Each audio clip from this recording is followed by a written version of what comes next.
Nós estamos no meio da nossa série de mensagens, pecados capitais, temos conversado sobre isso, e hoje nós fomos, eu vou baixar um pouco esse ventilador aqui, que senão minha página vai ficar virando ali. Eu desliguei.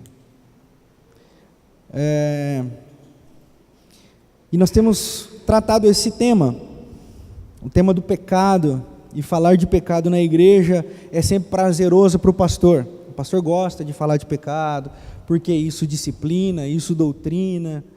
Mas existe o falar em pecado para libertar, e existe o falar em pecado para oprimir, para amedrontar, para condicionar, doutrinar, né? E nós vamos numa outra perspectiva, uma perspectiva de libertação e de liberdade no Evangelho, amém? E a minha oração é que a palavra de Jesus fale com você essa noite. A minha oração é que o Espírito dono da igreja edifique a igreja que é dele. Então é só a palavra, nada mais do que a palavra, pelo poder da palavra do Verbo encarnado, amém? O tema hoje é a avareza. Nós vamos falar sobre a avareza. Rubem Alves vai dizer que a avareza, ela produz miseráveis, é a avareza que produz a miséria no mundo. Rubem Alves vai dizer que uma fábrica de armas, ela não está preocupada com o estrago que uma arma pode causar, ela está preocupada com o lucro que aquela arma vai trazer. Então, o bezerro de ouro do nosso tempo, assim como foi na época de Moisés, é um Deus chamado mercado. Mercado. É um mercado quem dita as regras, é um mercado quem gira a vida das pessoas, e a vida das pessoas gira em torno do mercado. É o bezerro de ouro, lá de Êxodo capítulo 32, e eu quero convidar você hoje a meditar comigo na palavra de Deus, mas eu preciso preparar um campo. Nós vamos falar sobre a avareza, nós não vamos falar sobre segregação entre ricos e pobres, nós não vamos falar sobre uma doutrinação de ódio contra quem tem, ou quem possui alguma coisa. Não é pecado você crescer na vida e você ser abençoado financeiramente, isso não é pecado. Então não é nessa ótica que nós vamos caminhar. Por quê? Porque que bom e quão agradável seria se todos prosperassem. Então, o pecado não é evoluir, crescer, progredir na vida. Então, não é isso que nós vamos combater, porque não é isso que a palavra de Deus combate. Nós vamos caminhar numa perspectiva do Evangelho de Jesus de Nazaré, de uma fala libertadora do Evangelho, e uma fala desafiadora do Evangelho de como nós podemos nos libertar da avareza. Por quê? Porque a avareza, ela é o demônio que toma os nossos corações, e engana-se quem acha que avarento é aquele que possui bens, porque existem muitas pessoas que não possuem e são avarentas. Por quê? Porque foram possuídas pelo desejo de ter. E o desejo de ter se torna maior do que valores e princípios e pessoas. Eis aí o pecado, tanto na vida de quem tem, quanto na vida de quem não tem. Quando o ter, o possuir, o ser rico, ou ter posses, toma conta do coração. Isso é tão interessante que, se você prestar atenção e você tem acompanhado as nossas séries de mensagens, você vai ver que nenhum dos pecados que nós trabalhamos é até aqui, nós estamos no sexto, no quinto, o último é a preguiça. Nenhum dos pecados, nem a preguiça, nós tratamos como um Deus equivalente, que se possa ser adorado, que se possa ser exaltado e que possa assumir o lugar de Deus no nosso coração, nenhum. Mas o próprio Jesus diz que o dinheiro pode ser um Deus na nossa vida. E é por isso que eu convido você a abrir comigo a sua Bíblia no Evangelho de Mateus, no capítulo 6, versículo 24, vai ser projetado aqui. Evangelho de Mateus, capítulo 6, versículo 24, diz assim: ninguém pode servir a 2 senhores, pois odiará um e amará o outro, ou se dedicará a um e desprezará o outro. Vocês não podem servir a Deus e ao dinheiro. Algumas traduções vão dizer mamon, que é o Deus do dinheiro. É interessante que Jesus está finalizando uma linha de pensamento e vai iniciar outra linha de pensamento.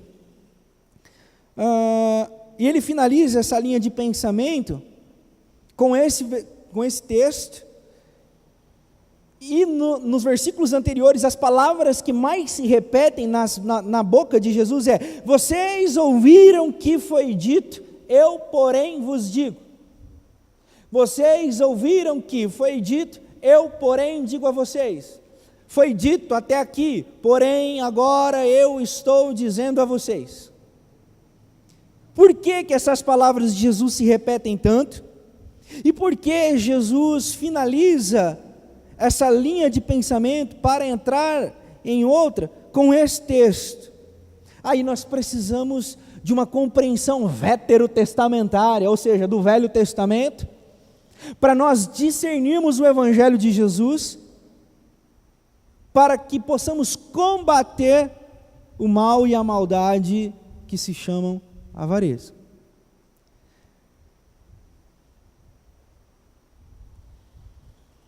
No livro de Gênesis, capítulo 12, nós temos uma promessa de Deus a Abraão: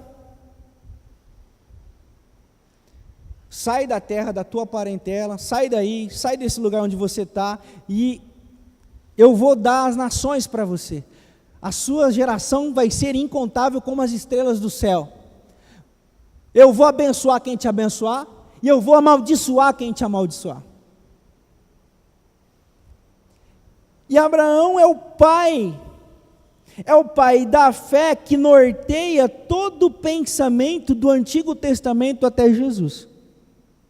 Se você abrir na sua Bíblia, no Isaías, capítulo 3, no versículo 6, vai estar assim, aqueles que fizerem o bem serão abençoados, os que fizeram o mal serão amaldiçoados. Tanto que o Salmo de Asaf, Salmo de número 73, está da família de Asaf.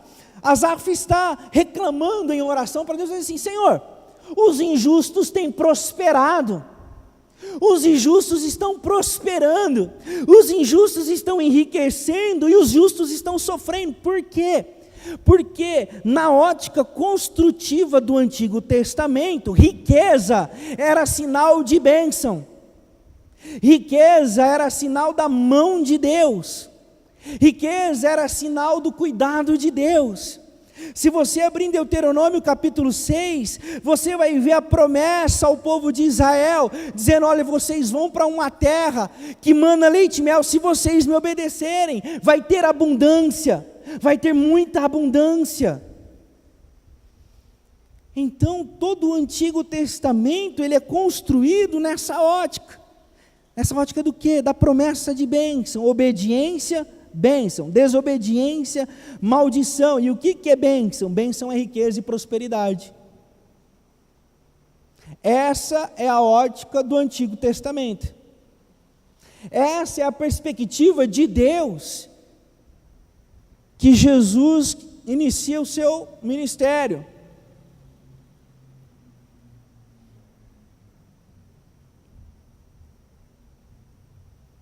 Salomão era e sempre foi um símbolo de prosperidade. de bênção e sabedoria.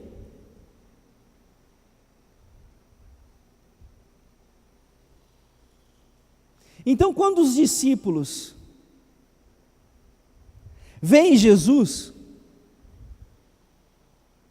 eles olham para Jesus e dizem assim: eis aí o servo de Deus, eis aí o homem de Deus, o Messias. E como que eles projetavam um servo abençoado? Poderoso, rico, influente politicamente. Aí vem o Messias, filho de carpinteiro. No dia da entrada triunfal, entra de jegue emprestado,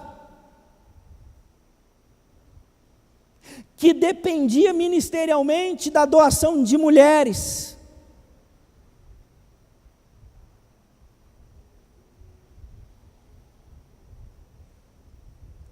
E que, conforme registrado no Evangelho de São Marcos, no capítulo 10, como nós compartilhamos ontem aqui com os jovens,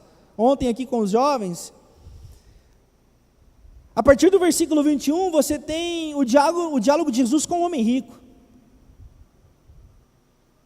o jovem rico. E o jovem rico chega para Jesus e fala assim: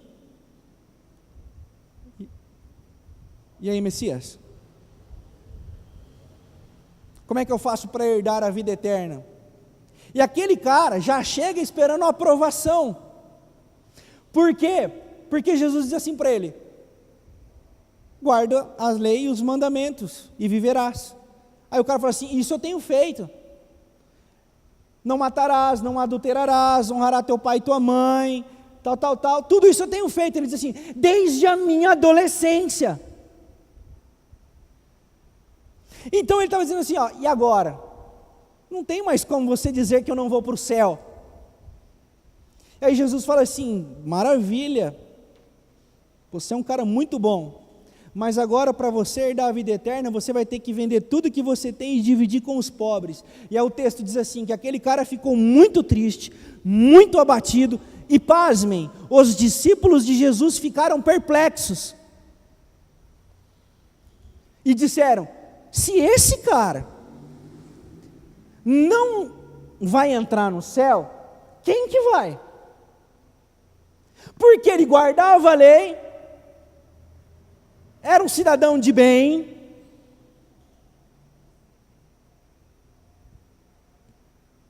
e era rico. Qual que é a perspectiva da mão de Deus e da presença de Deus na vida? Prosperidade. Então aquele cara tinha todos os requisitos religiosos para dizer: isso é um cara salvo, ó, ser salvo é ser assim. Isso é o perfil de alguém que é salvo. E Jesus diz assim: N.A. ó tio, não é.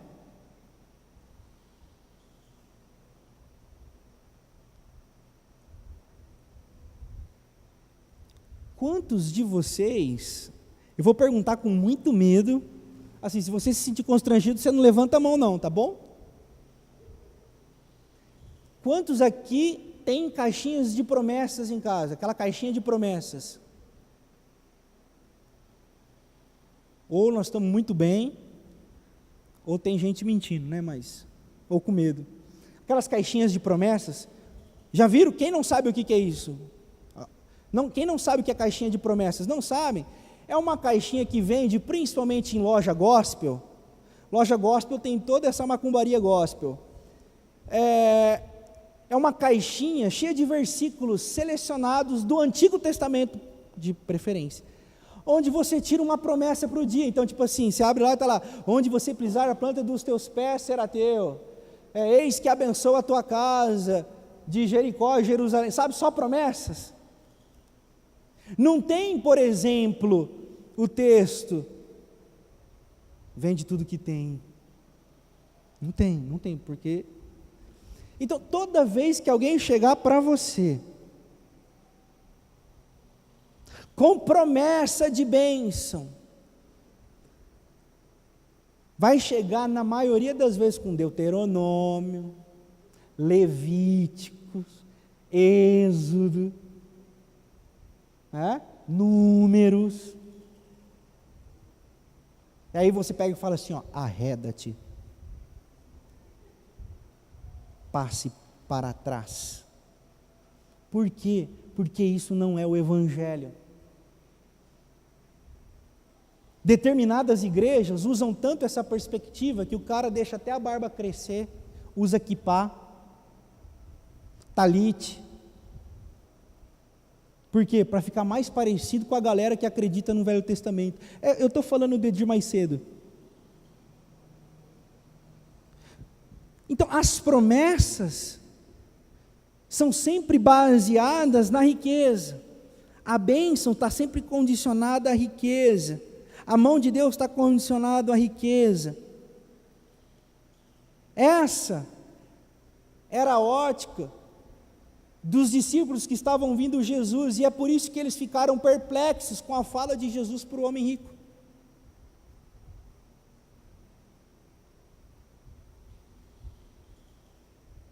Porque é óbvio que Jesus não queria que ele fizesse aquilo, pessoal. Jesus não pede isso para ninguém. O que Jesus estava invertendo a lógica era, não são os seus méritos, não é pelo que você faz ou deixa de fazer, cabeça de guidão. Fazia tempo que eu não soltava essa, né? Cabeça de guidão, não é pelo que você faz ou deixa de fazer, é a graça. Só que a ótica religiosa, ela projeta em Deus a bênção. E hoje nós estamos falando especificamente da avareza. E essa lógica projetada em Deus, da avareza, do amor ao dinheiro, é satânico. E isso está dentro da igreja, isso está dentro dos templos evangélicos, das mãos que se levantam para o céu e dizem que amam ao Senhor e confessam Jesus. Esse jovem aqui, de Marcos capítulo 10, ele diz assim, ó, ele foi atrás de Jesus, prostrou-se perante Jesus e chamou ele de bom. Então tem muitas pessoas, uma multidão dentro da igreja, indo atrás de Jesus, se prostrando ante a Jesus, dizendo que ele é bom, mas baseados nos seus próprios méritos e cheios de avareza no coração. E é por isso que agora eu consigo dizer para vocês, o nosso texto base é Evangelho de Marcos capítulo 6, versículo 24, e as palavras que mais se repetiram antes desse versículo final é, vocês ouviram o que foi dito, eu porém digo a vocês, vocês ouviram o que foi dito, eu porém estou dizendo a vocês. Jesus está dizendo assim, ó, se para vocês o que vocês receberam até o momento era a ótica da riqueza, que é bênção, a ótica da riqueza, que é sinal da mão de Deus, a ótica da fartura, que é sinal do cuidado de Deus e do favor de Deus sobre vocês, agora eu digo não. Agora eu digo não é mais. Porque é mais fácil, termina de ler o texto de Marcos, capítulo 10, versículo 23 até o 31, 21 até o 31, é mais fácil passar um camelo no fundo de uma agulha, do que alguém que ama essas coisas, do que alguém que tem o seu coração possuído pelo desejo de ter as coisas, entrar no reino dos céus.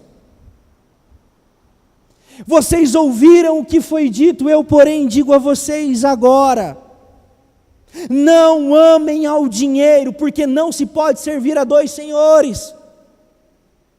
Não se pode servir a dois senhores, que você vai amar um e desprezar o outro. Ou seja, Deus em Jesus Cristo de Nazaré não tem nada a ver com ser rico, ser próspero, ser bem-sucedido. Não tem.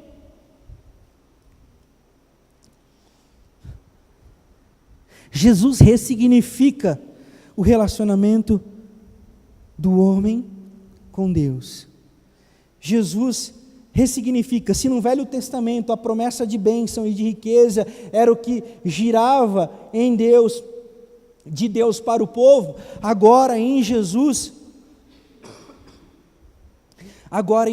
nós temos outra perspectiva. A parábola do rico e do Lázaro. O jovem rico não tem nome, porque normalmente quem é consumido pela riqueza perde a sua humanidade. Lázaro é o pobre identificado por Jesus e que alcança a compaixão de Jesus, mas o rico não tem nome.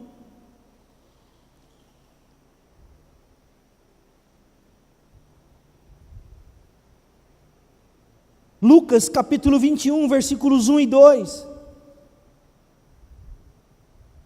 Jesus observa os ricos depositando sua oferta na caixa. Versículo 2. E ele também observa uma pobre mulher depositando algumas moedas. E ele diz assim: quem deu mais? Quem deu mais? Na ótica do reino, o coração vale muito mais do que o dinheiro. E eu quero abrir um parênteses aqui. Existe um movimento chamado Movimento dos Desigrejados, do qual eu partilho bastante, né? Todo mundo já sabe, eu sou um pastor que não gosta de crente, não gosta de igreja, não gosta de religião. Beleza? Só que esse movimento de descompromisso, não, eu faço o que eu quiser com o meu dinheiro, porque o evangelho não fala de dar as coisas, não fala assim. Evangelho de Lucas capítulo 2, Jesus estava lá e a galera ia lá e depositava o dinheiro. O que Jesus significa é o coração. É o coração.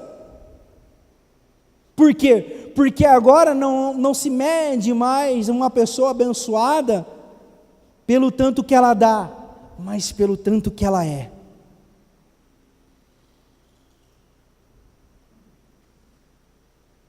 Pelo tanto que ela é.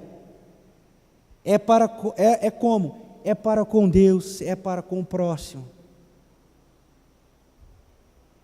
Na ótica de Jesus, e quando ele diz não amem ao dinheiro, porque vocês vão se perder, nós encontramos o evangelho brotando numa casa, na casa de Zaqueu.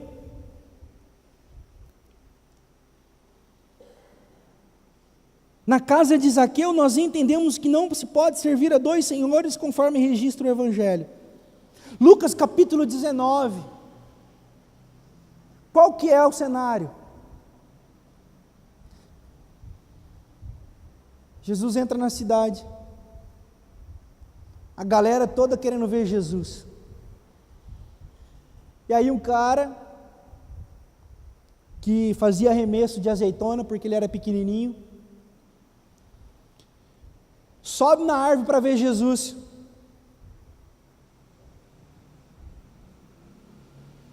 Aí tinha um pastor que falou que foi Pedro, aí o cara falou: pastor, não é Pedro, é Zaqueu. Ele falou: Pedro, desce daí que é lugar de Zaqueu, né? Aí Zaqueu sobe na árvore para ver Jesus, e Jesus vê Zaqueu e diz assim: vou jantar na sua casa, irmão, põe mais água no feijão. E quando Jesus chega, Zaqueu, que era o chefe dos publicanos. Quem que eram os publicanos? Os publicanos eram os judeus traíras, pessoal.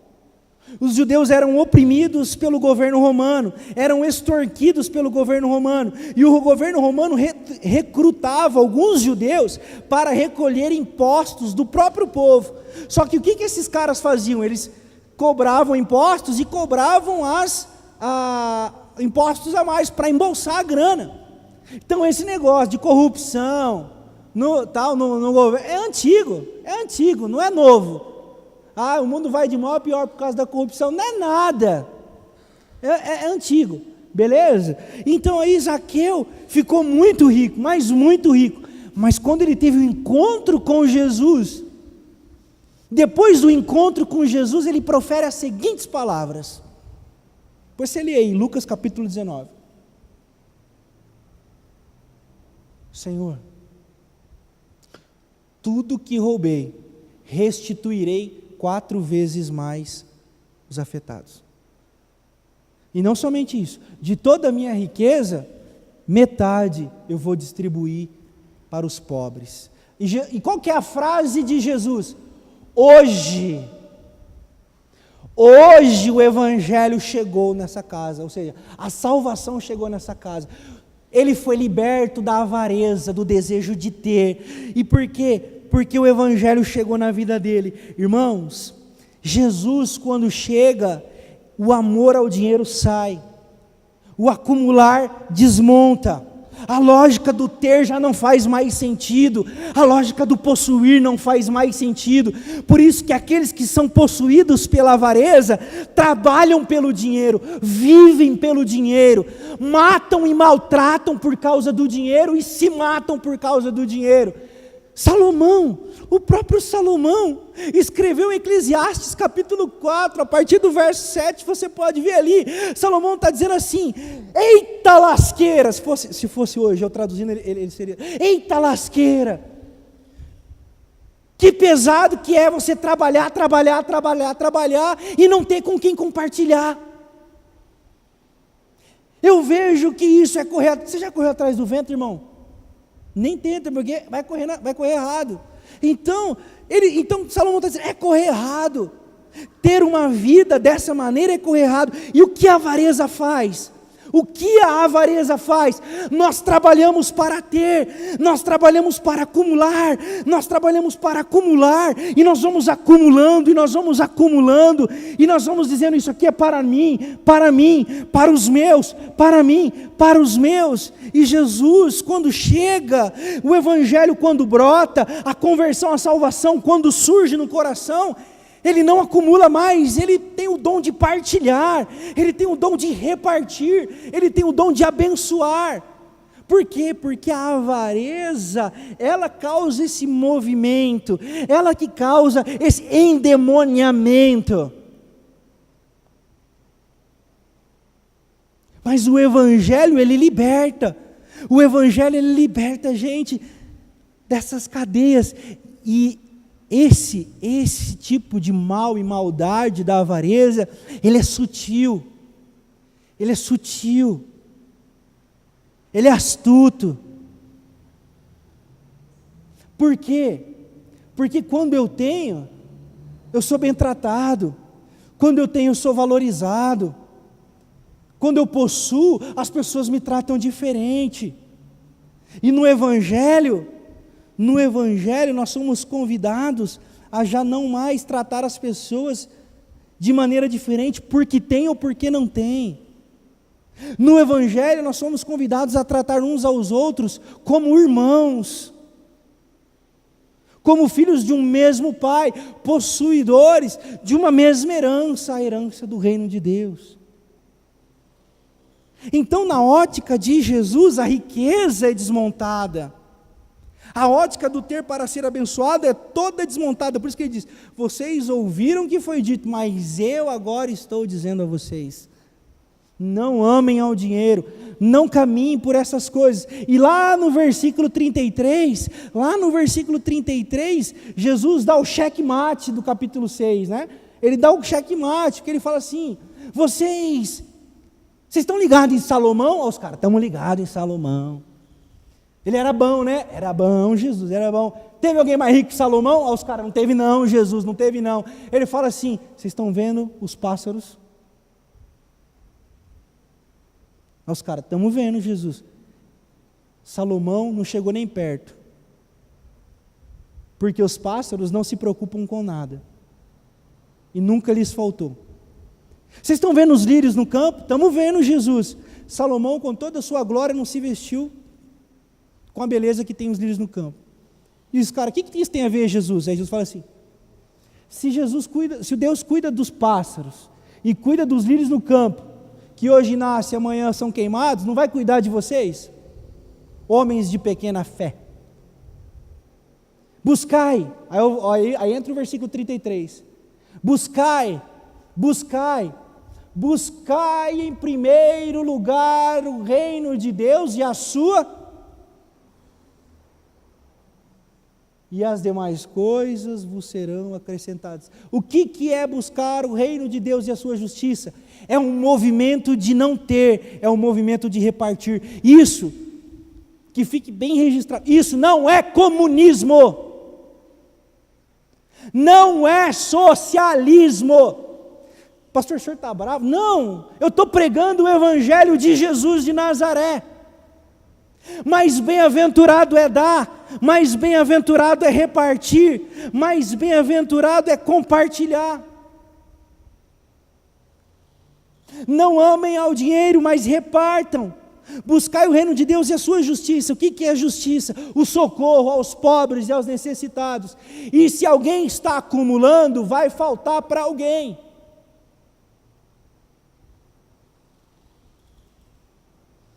Meu mestre, chamado Ed Renekiewicz, ele diz que a teologia da prosperidade do verdadeiro cristão é a generosidade. A teologia da prosperidade do verdadeiro cristão não é ter, é ser generoso, é repartir.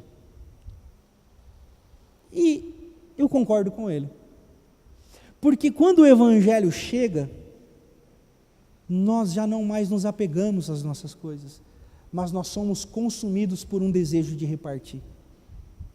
Quando o evangelho nos inunda, nós somos mobilizados a não se conformar que as pessoas passem necessidade, enquanto outros jogam comida fora.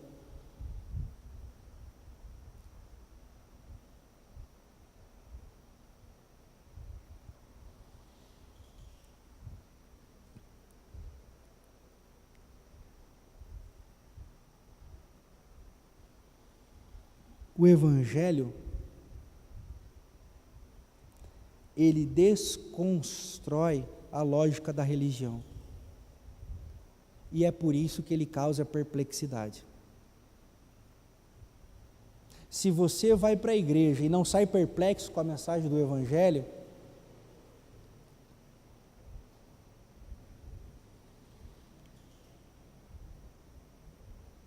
se você vai para a igreja e não sai desafiado a se examinar e se tornar alguém parecido com Jesus, com todo respeito aí, brother, foi água com açúcar.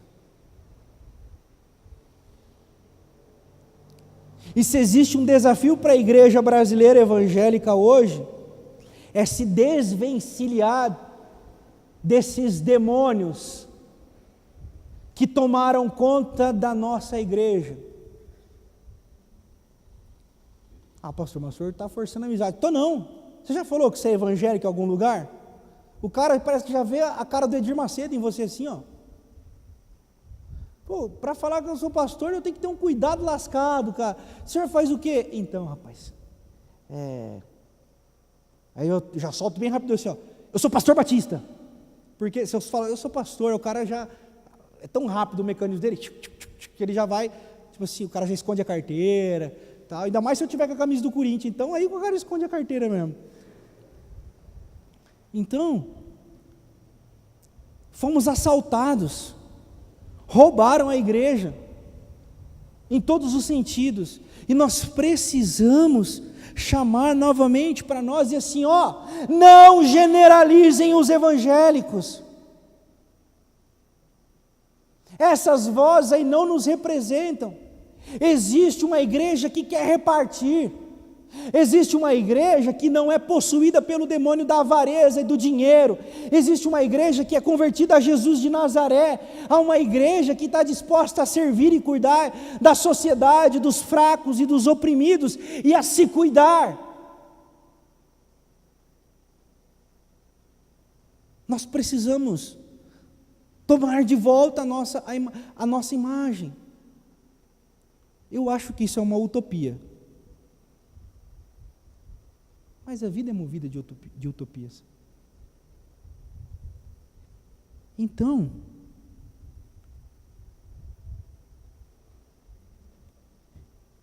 eu consigo ver em Jesus uma geração abençoada, e eu consigo ver em Jesus a promessa feita a Abraão. Só que na ótica da religião, a promessa feita a Abraão era de posses e riquezas e terras. Em Jesus, nós temos a promessa cumprida que fora feita a Abraão. Basta ler Gálatas, no capítulo 3, no verso 13 e 14.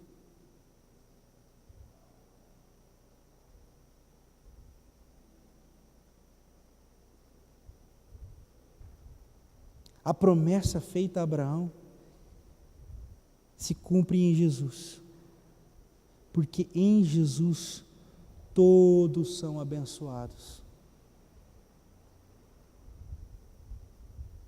Nós somos abençoados quando nós temos a Jesus, e quando nós temos a Jesus, nós possuímos e somos possuídos pelo Evangelho da graça, da generosidade e do compartilhar.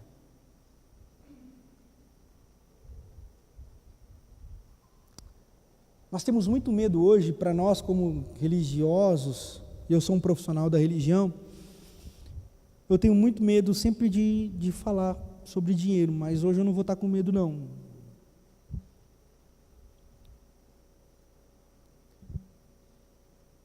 O Evangelho, ele parte da perspectiva de que você vai doar.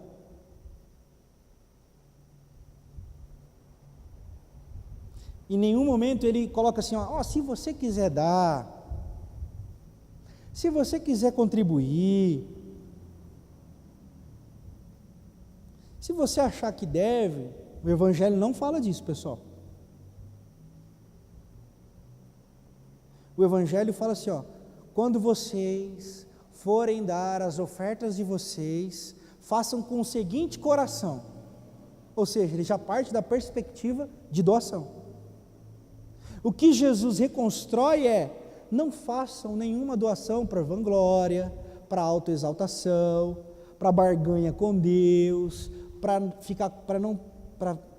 com medo de ficar doente, de perder o emprego. Isso não tem nada a ver com o Evangelho, mas que o Evangelho tem a ver com partilha, tem. É por isso que nós somos libertos do pecado da avareza, e esse é o melhor caminho para se libertar do demônio da avareza, ou seja, é ser generoso, ser generosa e repartir.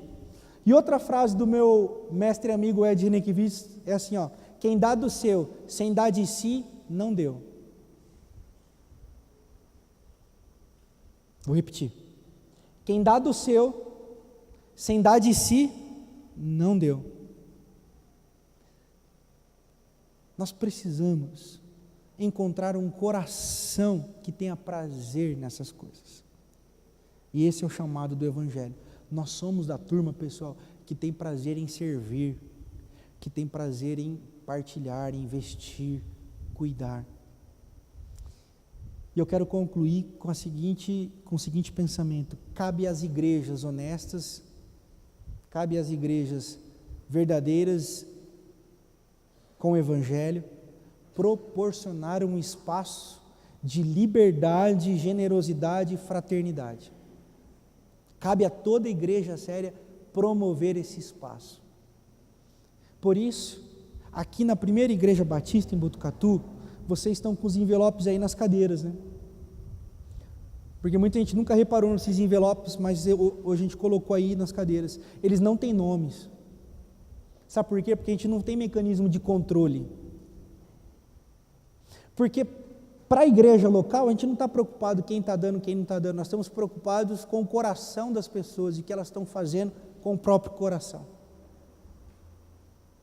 Segundo, nós sempre criamos projetos para que a igreja seja fortalecida, a igreja cresça, se estruture mais e tenha mais projetos, para que você possa contribuir sabendo que está investindo numa comunidade que é séria e que aplica tudo nela mesma e no próximo. Todo o dinheiro que entra aqui nessa comunidade fica na comunidade. A gente não manda para o Vaticano, a gente não manda para o Vaticano Batista, a gente não manda para o Papa Batista, não, fica tudo aqui. É administrado pela comunidade local. por homens e mulheres eleitos pela comunidade local, que administram de maneira séria, aplicam de maneira séria, para que esse dinheiro chegue ao maior número de pessoas possível, em respeito ao dinheiro de todo mundo. Por isso, não é errado nós darmos dinheiro na igreja, desde que você saiba o que a igreja faz, e nós queremos ter essa transparência com todos vocês. Hoje de manhã nós tivemos prestação de relatório financeiro, tudo que entrou, tudo que saiu nos últimos 6 meses, e nós queremos ir mais além, nós queremos melhorar a nossa estrutura, para que mais pessoas conheçam essa mensagem de libertação, essa mensagem de liberdade que o Evangelho de Jesus de Nazaré traz, essa mensagem de repartir, de cuidar do pobre, de dar voz ao oprimido, de gritar contra toda forma de injustiça. E como que nós vamos fazer isso? Juntando as nossas forças, dizendo: eu acredito nisso, eu quero fazer parte disso. Por isso, de maneira proposital, nós não tivemos partilha hoje, porque nós teremos agora. E eu quero desafiar você no seu coração, aos membros, ao compromisso com a igreja local, aos visitantes, a liberdade generosa do Evangelho de Jesus. O envelope amarelo, toda grana que entra aí, vai para projetos humanitários com refugiados, pessoas que são oprimidas por ditadores e sistemas totalitários, que fogem em busca de esperança, e são acolhidas no nosso país, e eu oro que as portas do nosso país nunca se fechem para os estrangeiros, porque a Bíblia manda a gente receber bem todos os estrangeiros, porque Jesus foi um estrangeiro. O envelope azul é o nosso projeto com as crianças, toda essa parte de infraestrutura que nós temos criado para as crianças, playground, ar-condicionado, material para que elas cresçam num ambiente que amem estar na igreja. E a minha alegria como pastor é ver as crianças irem embora chorando. Os pais: o pastor está indo embora chorando, eu só aqui, ó. Aí sai puxando do playground lá. Por quê? Porque é o prazer da criança em estar na igreja, com os amiguinhos da igreja, sendo instruído na palavra de Deus, aprendendo a amar, a respeitar, a acolher o pobre, o próximo, o outro diferente, desde pequenos. E o envelope vermelho, que está escrito partilha, religiosamente, tradicionalmente conhecido nas igrejas como dízimos e ofertas. Aqui na primeira igreja batista a gente não tem essa perspectiva, porque para nós o evangelho é generosidade. A palavra dízimo não aparece no Novo Testamento no contexto de obrigação como era no Velho. No Novo Testamento aparece o espírito de compartilhar. Por isso eu desafio você a fazer sua partilha, conforme a liberdade do seu coração. E eu convido você a orar a Jesus de Nazaré. Quem sabe você está presa. Quem sabe você tem sido manipulada por essa mídia nojenta e por esse mundo asqueroso de que Papa Francisco diz isso. Papa Francisco fala assim, que quando a gente fala em generosidade, a gente já é rotulado de comunista. Quando a gente fala em dividir, nós já somos rotulados de socialista, e não é o evangelho de Jesus. Tudo que eu falei para vocês está aí nos textos bíblicos, tudo dentro de contexto, não é pretexto, é tudo dentro de contexto. Que a generosidade brote nos nossos corações, que a bondade brote dentro de você, que o demônio da avareza saia do meio da igreja de Jesus. Essa é a minha oração. Faça tudo de coração, com hinos de louvor, porque você ama Jesus. E porque você ama Jesus, você ama o próximo. Faz bem ao próximo. Porque aquele que diz que ama Jesus a quem não vê, ama a Deus a quem não vê, mas não ama o irmão a quem ele vê, é mentiroso, diz o Evangelho de João, primeira carta de João. E saberão que nós somos discípulos de Jesus. Saberão, não é se a gente andar com camisa de versículo, não é você ficar escutando o Damares, que a sua vitória tem sabor de mel na sua casa, para sua vizinha do candomblé ficar ouvindo. Isso é chatice. Não é você ficar pentelhando o seu cunhado que é da igreja católica. Não é você boicotar os churrascos de família porque tem cerveja. Saberão que nós somos discípulos de Jesus se nós amarmos uns aos outros. Saberão que nós somos discípulos de Jesus de Nazaré se nós servirmos uns aos outros, se nós repartirmos o que temos, se nós doarmos do nosso e de nós mesmos, e que seja de coração, que seja voluntário. Essa é a minha oração por mim, essa é a minha oração por você. Coloquemos-nos de pé, nós vamos cantar essa canção.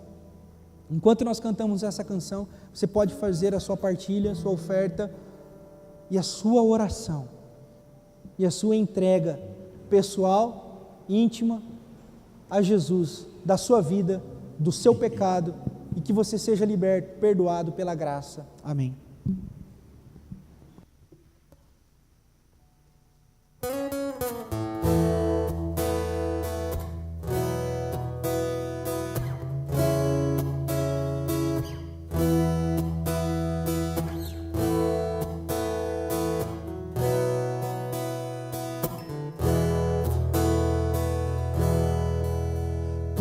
Descrever, como explicar o amor que vai de leste a oeste e nunca mais vai terminar. Tu me conheces bem e sabes quem eu sou.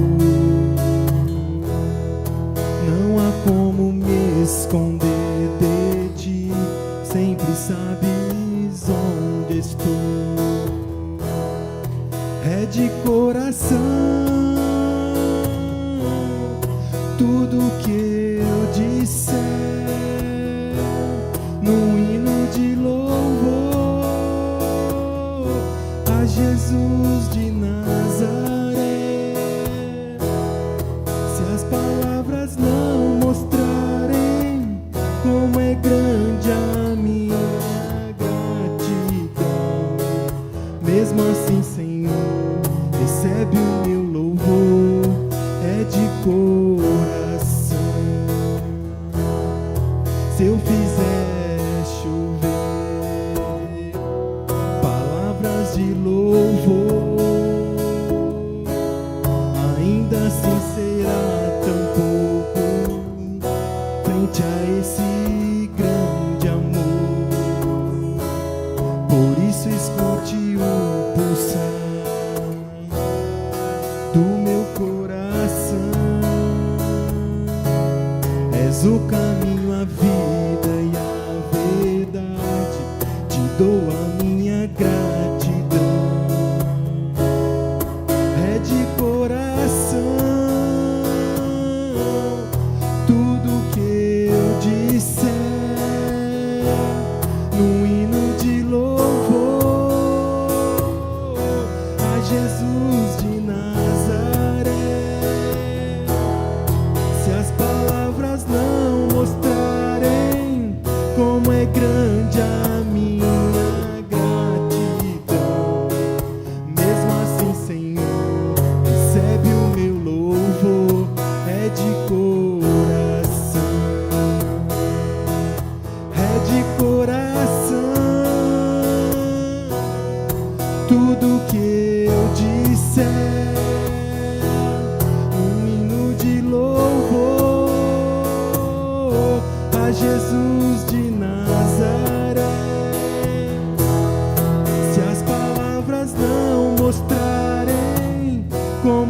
grande a minha gratidão. Mesmo assim, Senhor, recebe o meu louvor, é de coração. Mesmo assim, Senhor, recebe o meu louvor, é de coração.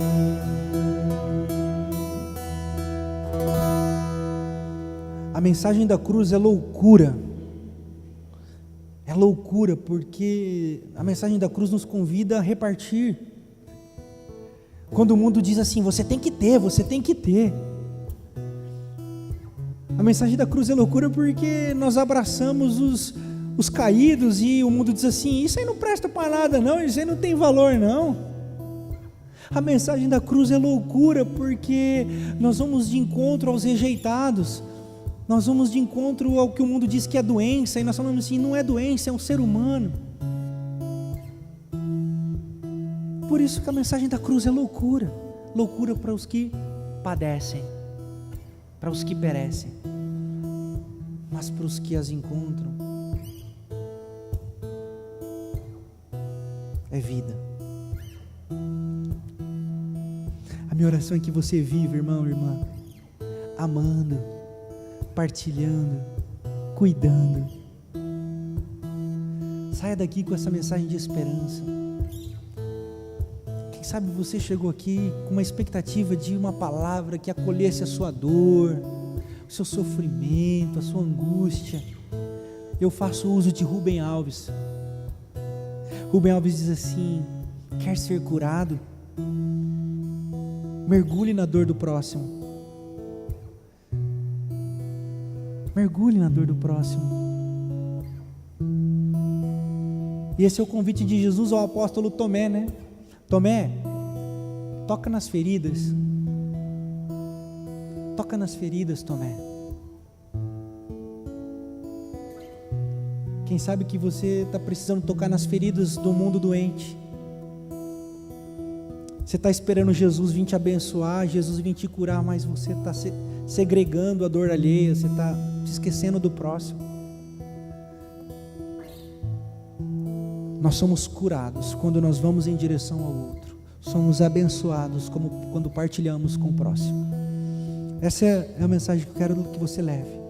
É assim que a gente combate o demônio, o pecado da avareza, com o evangelho da graça, que é o evangelho da partilha, do repartir, da generosidade. Que assim seja. Amém.